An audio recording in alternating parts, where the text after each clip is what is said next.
Welcome to another edition of Power Lunch. I'm your host, Frederick Douglass Bussey. I'm super excited to be with you today. We have a tremendous guest. He's got a tremendous energy, tremendous heart, and a great story.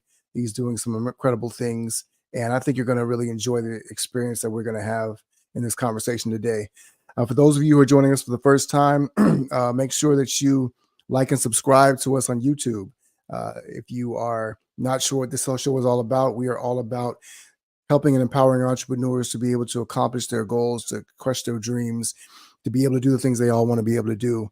And we talk to those who are successful, those who are still forging a path forward, to learn lessons from them so we can figure out how we can help you and so many others like you to be able to do exactly what it is that you ultimately want to do in your life and through your business. With that being said, you're welcome to Power Lunch. I want to thank you for those of you who have been patient with us as we took this hiatus off for the summer.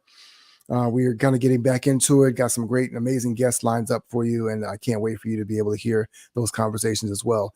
Power Lunch is sponsored by none other than the Seven Figure Circle, $1 Million Mastermind, our Facebook group for seven-figure entrepreneurs. If you've not yet joined that group, click the ticker below.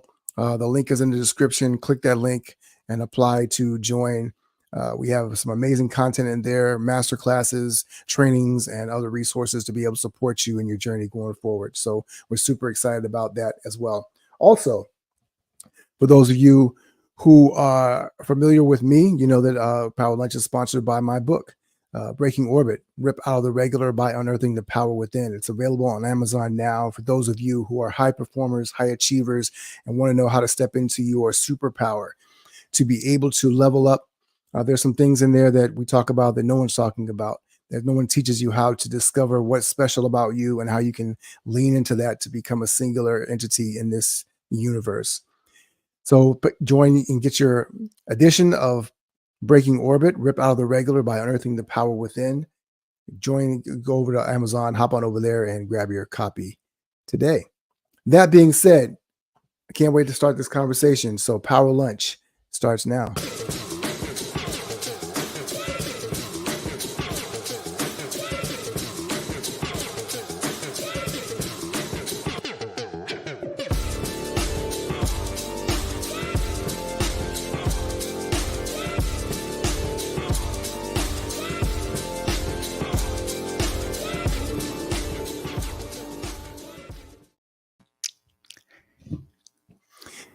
Welcome again to Power Lunch. I'm your host, Frederick Douglass Bussey, and today's guest is none other than Mr. Ramon Ray. Ramon and I connected on Facebook probably a couple of years ago. We've been kind of swimming in circles, and Ramon is the kind of guy, if you ever know anything about him, follow him, see any of his content, he is high energy. He has a 1,000-watt smile. He's got great personality, and he is taking that show on the road, so to speak, worldwide. He has been doing some incredible things, which we'll get into a little bit later in terms of his own personal brand. And I'm very curious to understand how he sees that in the big picture, which we'll also dive into as well.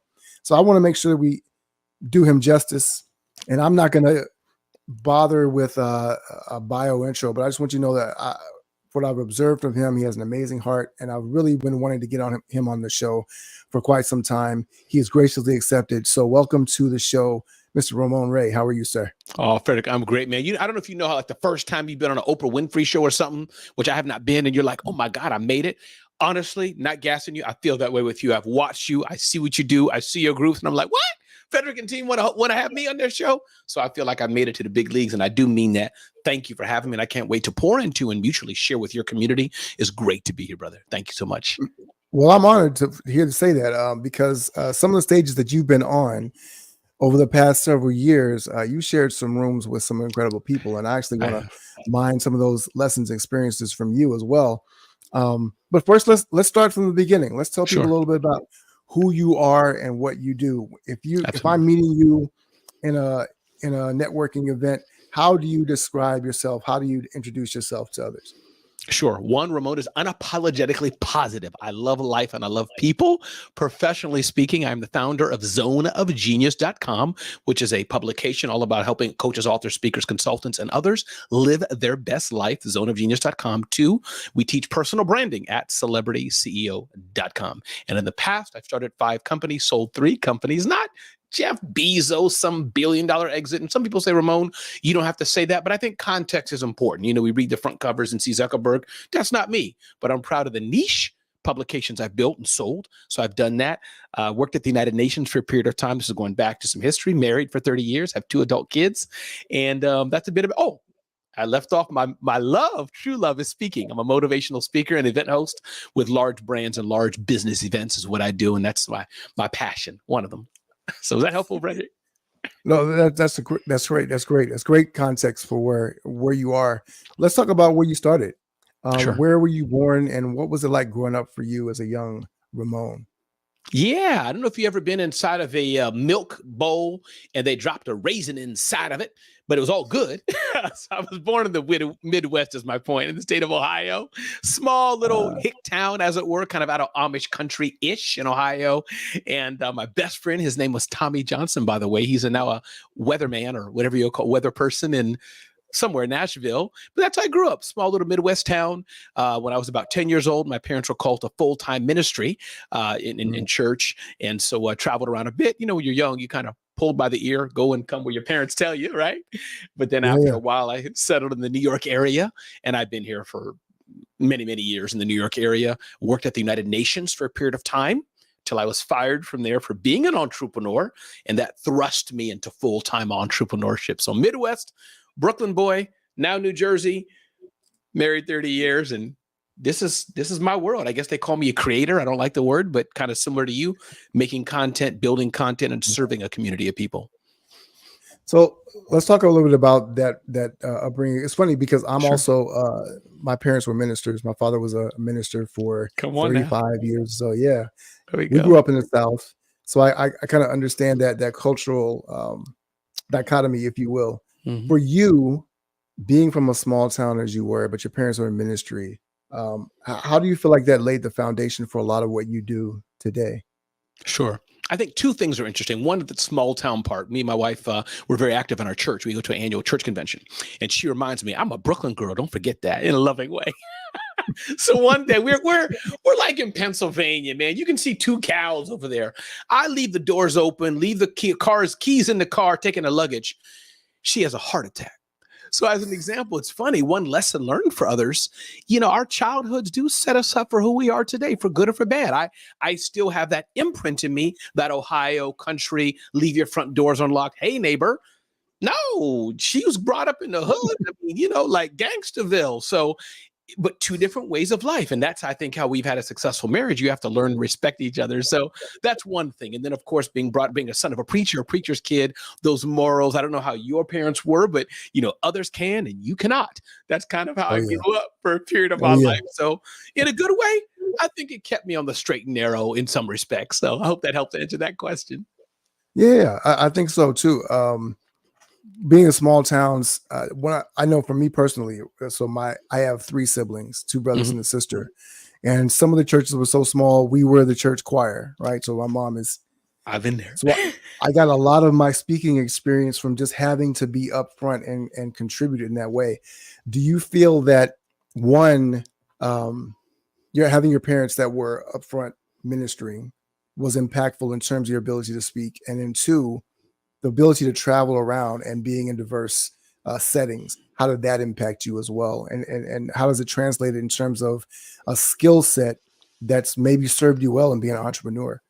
Yeah, what a great question. Me and my father, a good man, a good father, just we had a lot of conflicts, especially as growing older. I wanted to go left, he wanted to go right, you know, being a young kid and all that. And I'm sure there's things, if he was alive today, he'd be like, he could have done better, but good father. I want to clarify that, just very strict. So my point being, answering the parents part, you know, Frederick, I never attributed this to him quite like this, like I'm sharing now, as it were. But as I'm older, I realized that me seeing him preach every Sunday, every Wednesday night Bible study, seeing that, it can't help subliminally in Mhm. some respects shape who I am today. Yeah, I got to credit National Speakers Association, hanging around Seth Godin as an adult, as a man, right? We all kind of break off and do our own things, as you kind of know my background. But meaning, yeah, I think as a young man, you can't help, right? Vacuuming the floor and seeing dad doing what he's doing, right? You can't help but be around that. So I think for sure that had to have an impact on me. My father being a speaker, being a pastor, being a preacher, for sure. I think that had probably a major impact. Even I would say, Frederick, some things I don't even fully know, meaning sometimes you don't know the impact it has. That's why I like to ask questions like that, because sometimes, full disclosure, sometimes guests say, "Well, I've never been asked that question before," but I like to pull on these threads because I think one of the things that for entrepreneurs, a lot of times we can be so focused on accomplishing, hitting this next goal, this next tier, right? That we don't really fully get to analyze a lot of the things that make us who we are, that are actually the keys to us being successful as we have been, and allowing us to be as successful as we ever want to be. And so I like to be able to kind of pull in those threads. So I appreciate you playing along. Absolutely. Thanks for asking. It brings, I'm learning today more about myself, things I haven't thought of, right? So thank you. There you go. There you go. When it comes to your youth, did you always have an entrepreneurial bent? Did you find that there were always things that you were kind of leaning into in terms of trying to experiment with different things, solve problems, whatever the case may be? Or was this something that you kind of stumbled into a little bit later on?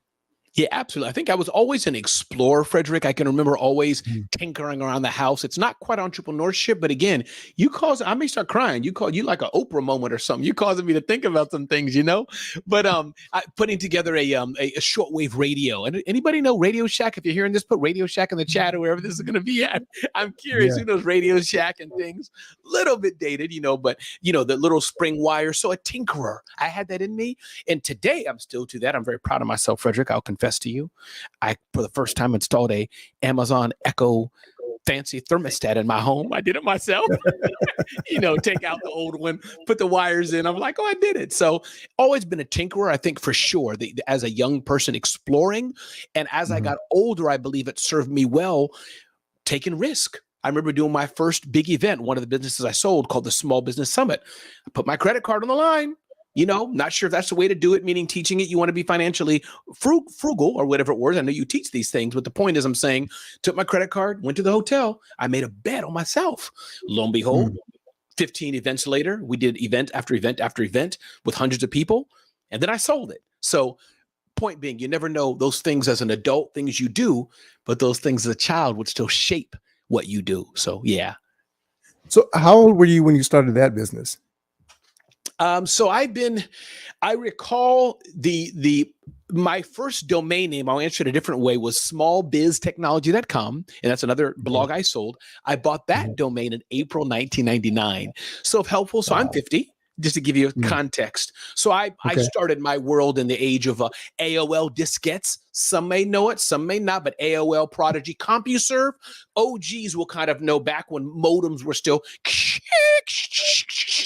that was kind of my era. Right. Fax machine. Ooh, you got 99 speed dial in your fax machine? Wow, that's cool. So that was what would that be? The late 90s, maybe, 1995 was kind of where I started in tech and things like this. My son, who's 28, I started speaking when he was about 4 years old. So give people at least a context of age and my history, where I started, if that's helpful. Yeah. So 1999, that was right before the .com bust, because a lot of things were starting to take place. Can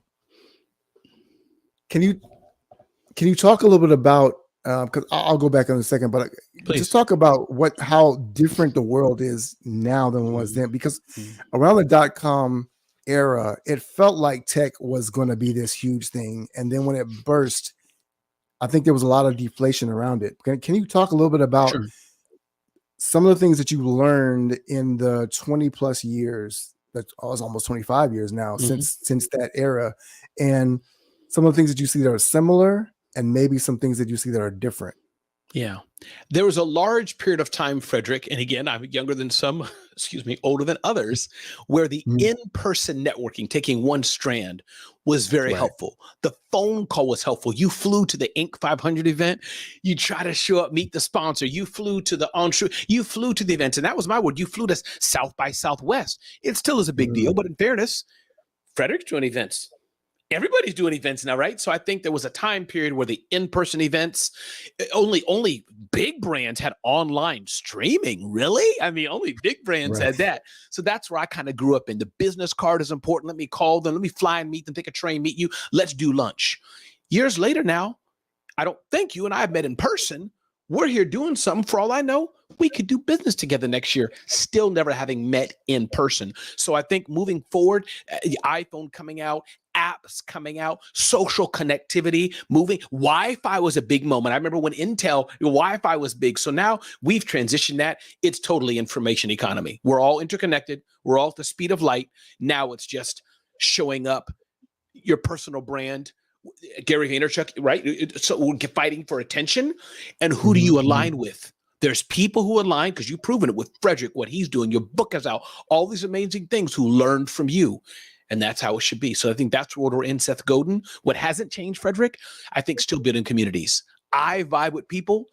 We like how Ramon makes his coffee. And Frederick vibes with people. We like how Frederick does his coffee, if you get the silly example that I'm trying to make Mhm. here. No, I think that's really, really good. Community is something that it always translates as just, I think it's different what community means now. Instead of in person, it can be literally virtual in so many different capacities. I want to rewind the clock a little bit in terms of the timeline. And let's talk a little bit about when you first started your own business. You mentioned the fact that you worked at the United Nations. Mhm. And tell us a little bit about what you were doing there in your role at the United Nations, and then how entrepreneurship came on the scene, and actually that led to your off ramp into this whole other world. I like you put that off ramp. I was fired. You can say this. Okay. No problem. I was fired. I'm trying to be Thank you. I'm trying to be gentle with it. I'm trying to be gentle. I don't know how traumatic this may be. I start crying on the Frederick show, right? But no, but so the United Nations was it was a good opportunity when I look at the highlight of it. It was a Yeah. bit of a dysfunctional, kind of an interesting office with some of the politics in the office and people, but I had such a blessed, great opportunity to be there at the United Nations University. I learned a lot. I think I matured a lot. You know, my boss at the time is Jacques Fomerand. One of them was there. I learned a lot of admin work from a lady named Mary Esther. So my first job there was a secretary. They called it administrative clerk, but I was there as a Mhm. secretarial role, whether it's typing, getting rooms ready, digital filing work, or paper filing. We had paper filing cabinets, a lot of those, and admin Yeah. work, carbon copy forms. So that's where I started. But what was Mm. interesting there, Frederick, since that was the beginning, for example, when I got there, we didn't have computers that were networked. We would share floppy disk and maybe USB drives. I don't know how old you are, so it may not be in your era, but I'm back in the day like, ooh, who has a USB drive? Make sure I get that USB drive back. I don't want to go back to Staples and get it. Like, need a flash drive. So that was kind of the era when I came in. But what was a blessing about there? That's where I got a regular camcorder, like you see in a old Martin Lawrence movie or something. Got a camcorder, Mhm. connected the USB cable, old school USB cable, put the software Mhm. driver on a notebook and streamed. There's no StreamYard. You know what I mean? So where I Wow. had to go Yeah. to ustream.com, some may know that, probably still around, the old Mhm. Zoom, right? See, not your head. Mhm. So you see what I'm getting at? Meaning that was and that small office, hopefully somebody's getting a lesson here, small office, minimal resources where they had nothing. And I had the capacity to learn. I Mhm. got them into streaming, built our first website. So you see now today, all this is helped me who I am. Built their website Mm. using Microsoft Front Page, saving it 3 times a day, something called File Transfer Protocol. I sound like I'm George Washington building logs, but FTP. So at the time meeting, that was the blessing that I got out of that opportunity, being in the cusp of their tech revolution. I remember getting our Mm. first laser printer, moving from a Wow. dot matrix printer, Epson Yeah. 300, I think it was. So Yeah. that was that journey there at the UN, learned a lot. And then I think on the human side too, meeting with heads of state, seeing ambassadors, being a young man, being able to, like my boss, Jean-Marc said in his thick French accent, Ramon, it's my job to have the pen for Boutros Ghali, the head of the UN, Mm. learning things. Oh, why aren't you taking notes, Ramon? I'm speaking, the big boss, I'm speaking. Mhm. You should be taking notes. Sorry, sir. Yes. Learning just, but you don't know the time. You don't know unless you're taught, Frederick. So Yes, meaning that was right. a blessing to learn things like, oh, power even. Frederick and the big dogs are talking. I'm the junior guy. Frederick should talk and I should be behind him taking notes. So afterwards, Mhm. Frederick's going to ask me, Ramon, what do we talk about? You see what I mean? Learning those kind Yes. of things was good. No, that's really good. That's really, really good. I mean, there's a lot of different lessons that I think Yeah. because in some spaces we teach entrepreneurship so much that we kind of despise the lessons that we learn from working in a job, right? Yes. And so if you want to build your own company, then you having that experience also translates into being able to lead your team and understand how you can pass those lessons down as well. So that's very, very good. Yes. What was the Can I business? jump in on one more thing? May I jump in? Sure, One more thing? sure, Okay. please. And don't forget your question. I just want to add, you're so right. I hear young people, and I'm sure you hear it too, because you help people. I want to do an app. Mm, They haven't talked about the team, the funding, the people, bootstrapping. Do you know app costs money? You got, right. because they haven't worked somewhere. Not that everybody has to do it, but it's helpful before you build your first restaurant to have washed a dish before. It's helpful to know what it. Oh, we got to hire people that know how to carry food. You get what I mean? The basics.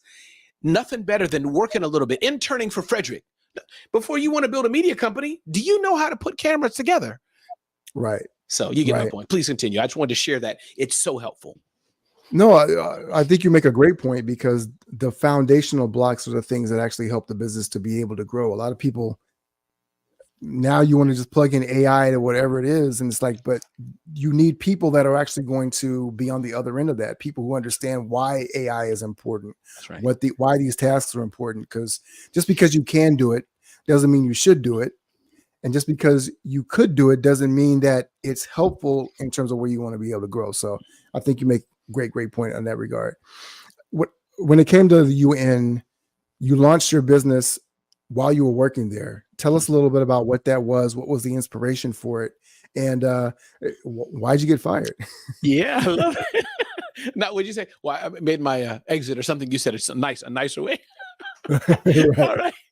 So yeah, here's the thing. So I believe, Frederick, as you brought, pardon me, out of me before, I've always had this itch of creativity, of risk, of being uncomfortable with things easy.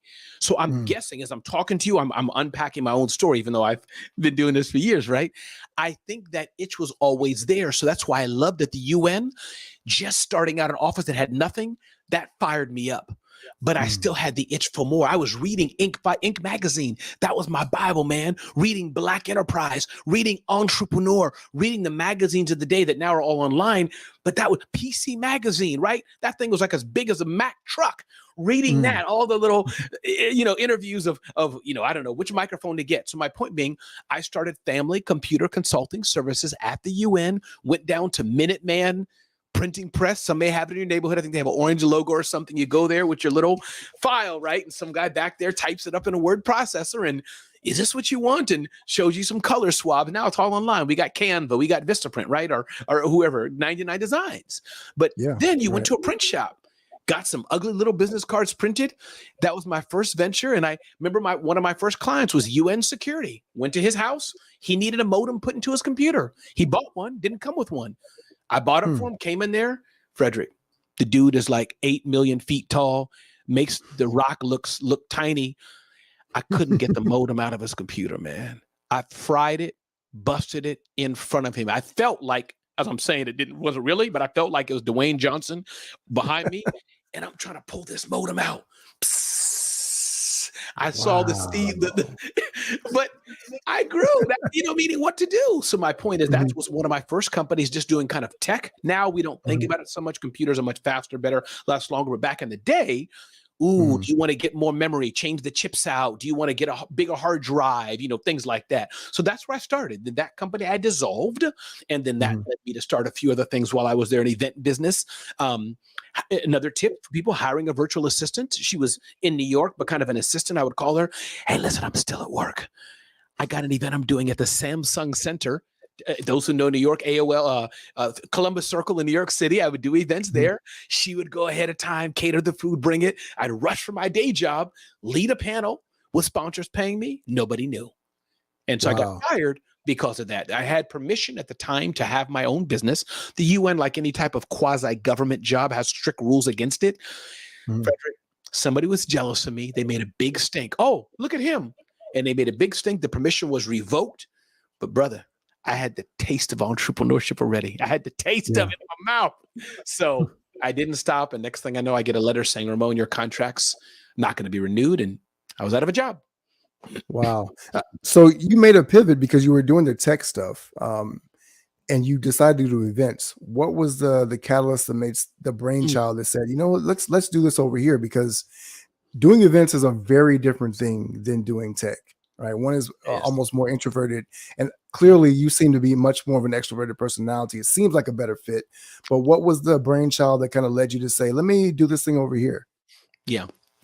What it was is, so I was doing tech, and because I was, again, so the reason I was good at tech at the UN, I think now in hindsight, gave me that experience to do tech. Because what I would do for the office, I could do for clients. Oh, Ramon, connect our networks, go to Radio Shack, get this little white like shield, you stick it on the wall, and you can put the cabling on your wall, things like that. Ramon, here's a big Microsoft Access, here's a big Microsoft Access book, right? Databases back in the day. You read that, learn how to do forms. Here we have Jot Forms, Google Forms. It wasn't back in the day. So I would learn that. And then there was a travel agent next door. I noticed your computers aren't networked. I know how to network them. Give me $150, I'll network them. So that started that. And then remember I mentioned to you, Frederick, I was reading magazines. I was reading these magazines that were doing events. I was tired of not being picked. Not in a negative way. They just didn't know me, meaning they weren't doing anything wrong, is in my head. But I'm like, I applied for the award. I should be on your stage. You have the founder of 1-800-Flowers. Why not me? Silly question. So I'm like, you know what? I've been to a few of these events now. You need a hotel. You got to have food. Sometimes the food ain't even that good. Got to have a stage and lights. I just reverse engineered it. Okay, it cost $50,000. If I can get $50,000, I can do an event. So I partnered with a lady. Her name was Marion Banker, and she's still around today, a friend. And that was our first event. We did an event, pivoted, called up Intuit, makers of QuickBooks. They gave me my first check. Called up Intel. They gave me a first check. And then we did about 10, 12, maybe 15 events from 2006 onwards until I sold that other business, the Small Business Summit. I sold that event business. So you certainly that's a successful exit. But sometimes when we tell these stories, we leave out the parts because we can forget all the stumbles and failures or whatever. Talk a little bit about some of the hiccups that you had to overcome, and some of the lessons that you had to learn to build that thing to successfully execute those events. Sure. I think one, understand Frederick, and mainly because Frederick knows these things, but why those listening, why you're doing it. So events, to speak on that niche. Yes, you can make money from the event itself, from the ticket sales and sponsors, but sometimes we would lose money. The reason why that was okay-ish, Blackish has a reason they put ish, black-ish, so okay-ish to lose money is because the Ramon Ray brand was still being built. So by the time we sold that business, and even throughout it, as you kind of know now, right? You got a platform, your Facebook group, all the amazing things you're doing. Frederick is a brand. Point being, same with me. You do events in the New York area, I'm the big dog. 3, 4, 5, 6 events, 300 people in a ballroom. I'm on stage, and I say this, it sounds a little arrogant, but as a teaching moment, I talk about personal branding, right? My book, Celebrity CEO. Point being, that elevates you, makes you the top dog. So that's why, meaning an event. So some things I did wrong. Thank you. Losing money on it. Not forgetting what I promised a sponsor. Promising that 300 people will come, and maybe 1 or 2 events. 100 people only showed up. What to do? I better start calling the Fredericks back then and saying, dude, don't tell nobody. Please get 50 of these tickets. Just give them away. Please. I got to fill the room. So things like that. But those are some mistakes. But overall, I'm glad to say overall, it went well. You know, events, you market it way ahead of time, put a good website up. And thank God for tools, right? Eventbrite, still around today. We use that for our events for years, and plug and play, and it worked. And partnerships. It's another thing. Working with people, like-minded, say, yo, listen, I'm doing this. Can you help me here? And what can I give you in return? And when it's your turn, I'll help you. And we both rise together. That's a really great point about the partnerships and networking. Networking in the real sense, like really being able to collaborate with people. You had a successful exit. the reason, can you talk a little bit about why someone wanted to buy your company, Sure. right? And so if you're building your business, whatever it is, what makes it attractive? What made that business in particular attractive? Um, and maybe some things that you realized that you were doing right that maybe you didn't realize that you were, Mm. but you saw on the backside, said, "Oh, I'm glad I did it this way because it led to us being able to sell this business." Sure. Yeah. I'm glad I had a partnership. That's one, which I did well. I think what I Mhm. could have done better possibly is in hindsight, because I know the things I know today different than what I knew before. I wish I would have been more extensible, I think is a big word. This event that we sold was once a year. Maybe we could have had other smaller workshops having more revenue. It was too early to have an online community, but maybe some Mhm. things we could have done a bit smarter, which would maximize our gross profit, Right, right. revenue too, top line, but gross profit. Then we could have sold it for more. But that's hindsight. So I'm glad we did that. And the reason somebody wanted it, there's a company called Blog World. If you look in Google, Ramon Ray and Blog World, you'll probably see me on stage shaking the hands of the founder. See, you can't lie online, which people can find that if you're lying or not. So I told them they were going to expand. They were like, Ramon, you're doing a successful New York event. We want to do more events. We'll just buy you out. And what they bought was basically events are easy, right? Diamond, I can do it. You're doing. You can do it. I'm doing. Meaning the tactical. It's the Mhm. back then. It was the list. They wanted my Mhm. list. They kind of wanted the brand Small Business Summit, and then I would have been a part of it. So they bought that, and it didn't turn out so well after they bought it. It turned out well for me, but things happen. But yeah, I made an exit, and I was very happy with it. Talk about that for just a second. Why do you think that things didn't go well after you sold it?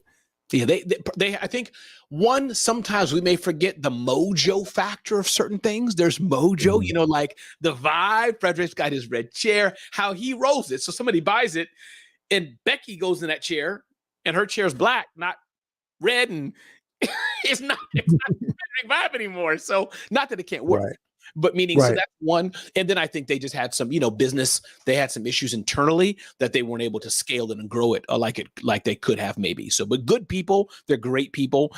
We haven't been in touch in years, but I just want to clarify that they're great people. Just business, they bought something but weren't able to capitalize on it.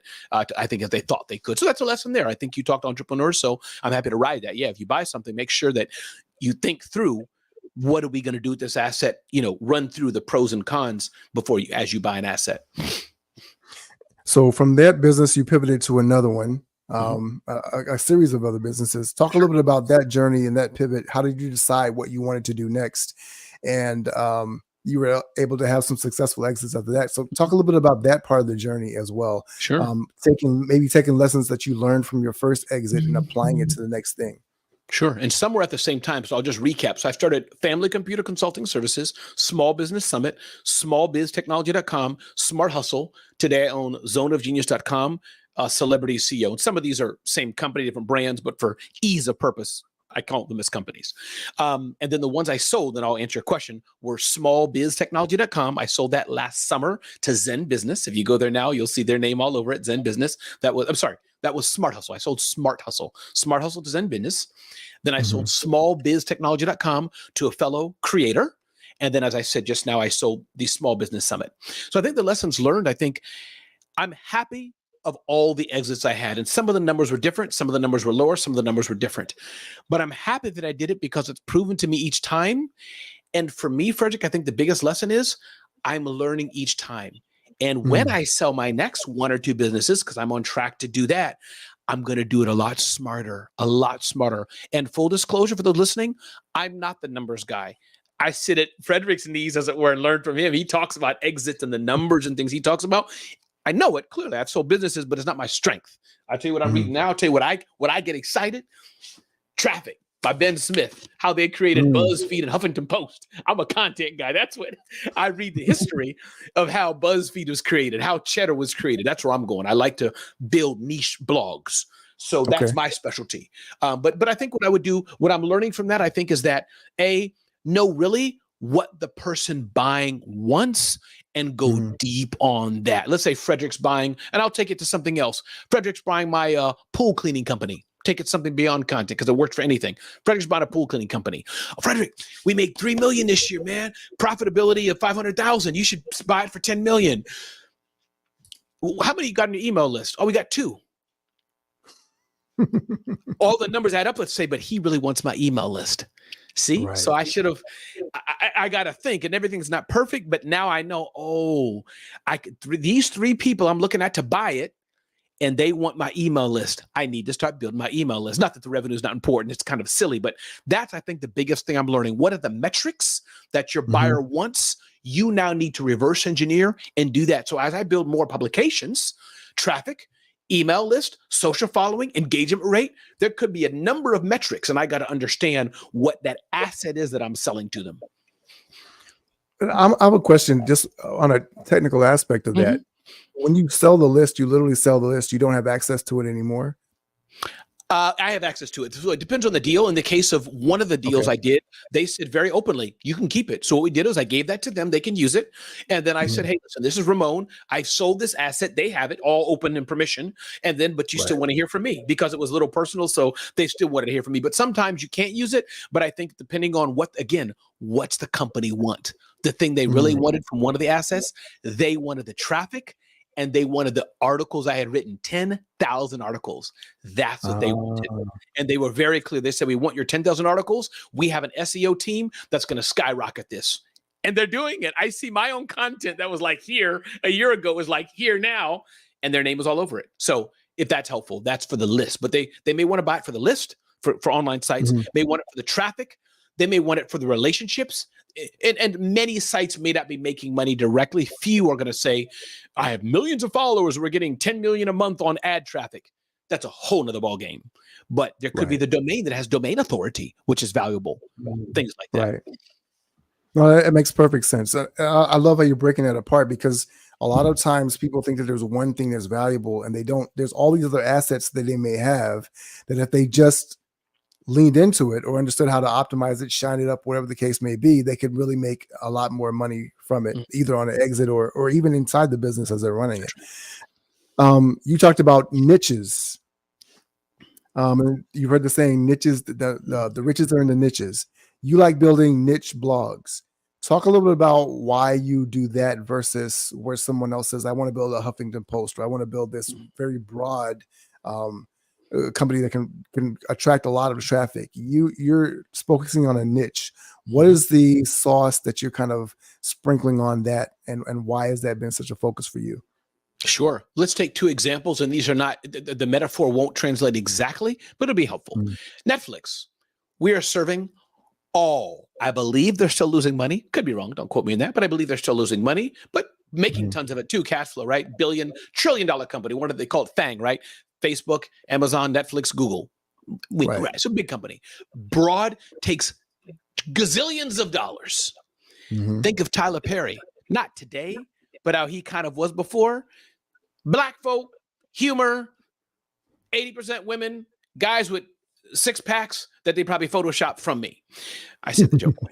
So as an example, right?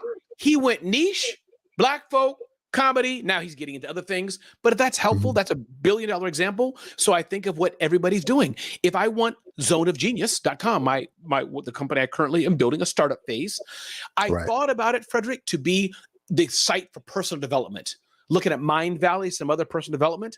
Not that I can't do that. It takes a lot more money than I have in time. But one thing that I'm well connected to, coaches, authors, speakers, consultants. I am one. That's my world. So we're starting to tweak and do content just for those people. We will be very well known in that community, but it's niche. And it'll be highly profitable to imagine somebody who has a DIY book publishing company. Woo!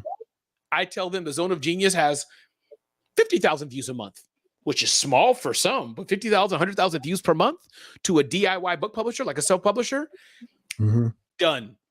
You get where I'm going. So I don't got to sell it to Murdoch or Cheddar. They want billions of views. But to a person who's, a speaking training company, done. Ramon will buy you. How much you want for it? Well, and I think the brilliance in that is that one, when you have a niche that's very, very particular, you can speak a very targeted message to them. You can always talk their language. So you're not talking over them or past them. They know you're speaking to them. They know the value that they're getting when they're logging on to that site every day. And then there are some niches where people are very engaged and are willing to spend a lot of money right? So personal development, once you dive into it, you're invested in making the investment.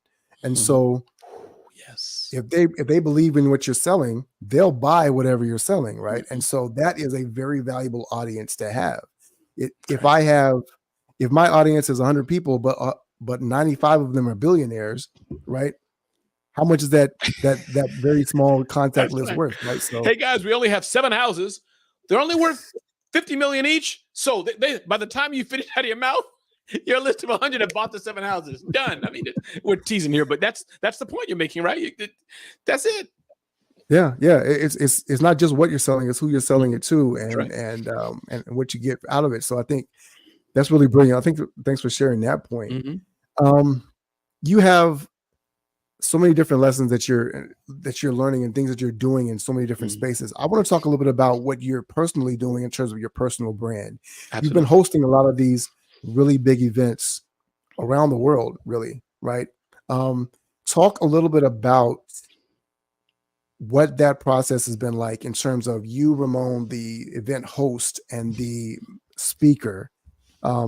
Because a lot of people want to be famous. They want to be on stages. They want to be in front of thousands, millions of people. You've kind of parlayed some of your experience in events and turned that into a different type of career. Mm-hmm. Talk a little bit about why that was important to you, what that process was like in terms of allowing yourself to be able to kind of move up to those bigger stages. And if someone like myself or someone who's listening to this wants to be able to raise their profile in terms of their personal brand, what are a couple of tips that they could get from you in terms of being able to do that? Sure. Well, Frederick is already that. Me and him are like simpatico. So thank you for that. You got it going on, Frederick. But yes, indeed, to help others. I think a few things I would say that one, some days I wish I was Nike, Starbucks, Sears, StreamYard. We don't care who the founders are. We don't know who the founders. We just want the product. So in some ways, I wish I had a product, and I do in a way, right? Celebrity, CEO, Zone of Genius, small biz technology, things I've sold. Those are products. But Frederick, it's not a dirty little secret. The blessing, a lot of it's been based on me, my relationships. So that's why for me, as Ramon Ray's brand raises, goes higher and higher, I could maybe do a speaker training business. I don't, but I could do one, right? Because 60% of it when starting out is going to be based on, oh yeah, we know Ramon. What's he launching next? Or the relationship. Yo, Frederick, listen, I'm doing this. You want to come in with me and do this? Oh yeah, sure, Ramon. Let me know what's the deal here. So that's why the personal brand is important as well. You think of Gary Vaynerchuk's model. He's totally different stratosphere than me, bigger. But I think there's echoes there. Gary Vaynerchuk built his personal brand. From that, he built a agency based largely on his personal brand. Now he's extended it, but it's still largely based on his personal brand. So that's where I'm going with that. I think you may have asked something else. Maybe I'm not sure if you did. So let's talk about how you built that personal brand. Yes, the tips. Yes, thank you. Yes. What was some of that process of like? And some tips maybe on charting a similar path. Sure. A few things I would say right out of the Celebrity CEO playbook. One, the power of social media. As people who know me, again, I'm, as Seth Godin says, it's called famous to your cousin. I'm not known by everybody, but I do have a following in a very niche space, mainly coaches and authors and speakers. I'm relatively well known in that small space. So one, social media. I dominate. Every day I wake up, I do something. So much social media. You cannot not miss Ramon if you want to see me. That's right. Two, email list. Every Thursday, an email list comes out. That's at RamonRay.com on Zone of Genius. Every Sunday night, we have an email that comes out. Other assets I have. So email is powerful to give people access to what we're sharing. That's number two. Number three, I believe in the power of being a publishing machine, a podcast. We're here talking to Frederick. So I believe the power of being disciplined to do some sort of content. And then a few other things I'll mention. Do you have a book? Books are great ways to seed the market, to get attention. I'm working on another book called Unapologetically Positive, writing it as we speak. So book. Do you have video? Are you doing a lot of video? Do you do your own events? Are you getting PR? Whether it's a podcast, Frederick having you on Frederick's podcast, or whether you're going on the Today Show, like my friend Delatorre McNeil does. So those are some things that you're seeking to build your personal brand. All the things that you could, hey, hello, get attention. And then the attention, you build trust. After the trust, there you earn the right to generate a sale. But if I haven't gotten Frederick to trust me, I can't even sell him. And if I don't have his attention, I can't make trust. That's what I talk about. One of the reasons why this goes directly to what you're doing as a host. One of the reasons why I actually started a podcast was because something that I heard Mike Dillard say on his podcast, and the reason why he started his was because there were things that he wanted to learn and people he wanted to talk to. And he realized, well, if I can build a platform, I can be able to have these conversations with people and ask them things that I would normally either have to charge them for or have to try and hunt them down to be able to do. And so there's an advantage that comes along with as well being the host. I want to ask you some of the advantages, because a lot of people think, well, I want to be the speaker, right? I want to be the keynote speaker and I want to be the guy on the main stage. But I've seen that you have taken this skill set of being a host and parlayed that into some other higher platforms. Talk a little bit about what advantages you have been able to gain or build by being the guy next to the guy. And also talk about a little bit about some of the lessons maybe that you have learned being able to observe behind the scenes, seeing how certain people operate, maybe some small lessons that you could learn, and even share who you learned those lessons from, if you will. Oh, I love it. And you mean event hosting, correct? Is that yes? Yes. Okay. Yeah. So no, for sure. When I think of me being at VCon, being on stage with Deepak Chopra, Tim Tebow, Drew Barrymore, I was a host. I wasn't the main speaker. I was on stage. But being there, the green room, the badges I have, I could walk into rooms that gave me access to things, the relationships, and you do that humbly. You do that respectfully. I'm not following Frederick around doing so. Can I have another selfie? Now I'm annoying Frederick. He gonna say you need to go. But right. I see him coming. Hey, Mr. Frederick, my name is Ramon because he sees who I am. So being the host, you get to see the event as it starts. You know who the speakers are that are not announced. You have access to everywhere, and resist the urge to make it about you. The best hosts never forget, my job is to serve the audience, read the temperature in the room and adjust it as need be. Make sure I'm very well aligned to the event producers who know everything that's happening, and always have the spotlight on my speakers. If Frederick, this happened before, there was a gentleman I could see because I was behind the scenes, literally, I could see him choking on stage. Something was going on. I jumped on the stage, whispered in his ear, take a break. And I stood there and ran his segment a bit, giving him time to recover. I didn't even know what was happening. I just knew he needed to get off the stage. Doesn't happen all the time, but that's an example of a host. My job is to see. Now you got me getting ready to cry now. That's how much I love what I do. My job is to cover you.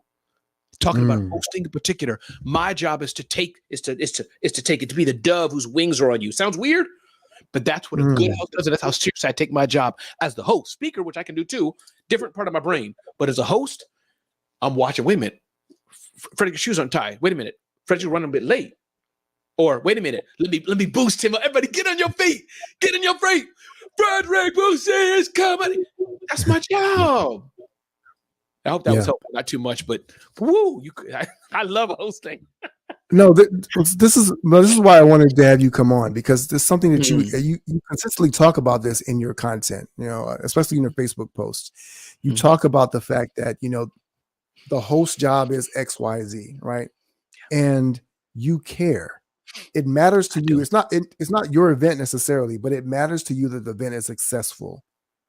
It matters to you that the people in the crowd get what they came for and more. It matters to you that the people who are on stage are able to deliver that message, and also to get what they came for, right? They're pouring out themselves.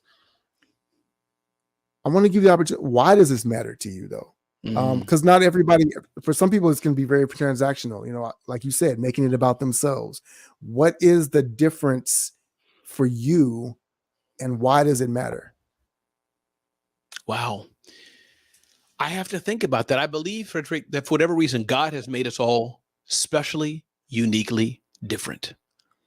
And I believe I, over-index on service in a good way. As I can be the showman and make it about me, and hosting is a bit of theatrics and showmanship, yes, but it's a special way of humility where absolutely, if it was Frederick who's the main speaker, my job is to serve Frederick, set him up for success. So I believe I care, maybe because as a speaker, I like when people do it to me, and possibly Frederick, that's just how I am. It delights me. It delights me to serve. I've carried bags before. Some people in my family, Ramon, that's a bit much, dude. That's a bit much. They're paying you and you on your hands and knees taking up something from the floor. But really, service is so important to me. And I guess it's my job. You know what's my job? It's like that good waiter, Frederick, where you're wondering, why is she so attentive to me? A good waiter or waitress, Frederick, isn't that their job? Frederick and his family came in for dinner at the high-end restaurant. Your job is to know ahead of time it's that little girl's birthday and to make that little girl smile because her daddy is going to be like a king or whatever the situation. You get what I'm saying? So my point is, Frederick, that's the way I see it, brother. That's the way I see it, Jennifer, from my heart. So if Ramon Ray is a host somewhere, yeah, I'm going to get the energy and excitement to get the crowd. That's part of my job as well. That's equal. That's even part of it. On behalf of the event producers who are behind the scenes. And then for the speaker, I'm going to blow you up like you've never seen before. And also when you're done, some speakers leave quick. I have a friend of mine named Adam Smith, a Green Beret Special Forces, an amazing leadership speaker. He was leaving quickly, as you may have seen some speakers do, kind of, it's over. Let me not be here and receive. I said, boy, come here. And I pointed to the middle. I said, like he was my kid. I pointed to the stage. I said, you get back here and stand there and you receive the applause. And I backed up off stage and he came and he said afterwards, he was almost, and he said, Ramon, thank you. I didn't realize it because I get it. We want to be humble. But I said, no, the only way I can thank Frederick is by clapping and applauding. So Frederick turns his back to me and leaves. I'm doing that to an empty stage. You just saying, screw you to me. I know you don't mean to, but it's empty. So no, Frederick needs to stand there and say, thank you. It's mutual. That's a very powerful point. I think that a lot of times there are people, when you are getting a leadership position, sometimes you don't understand that it is valuable to be able to receive that praise and that validation, right? Yes. We've got just it's two ways. It is. It's two ways. It's two ways. Yeah. And the audience needs to be able to show their appreciation. It matters to us to be able to, and I think it seals the deal. If you've given me something that's really valuable, it's cemented in my mind that it was valuable, and I need to validate that through my applause and telling you and sharing.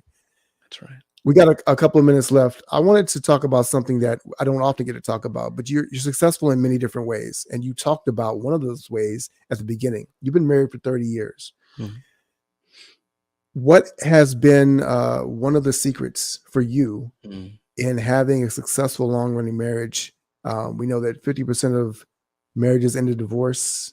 And I'm finding more and more of my friends, even as they've been married for a long time, they're starting to separate or whatever.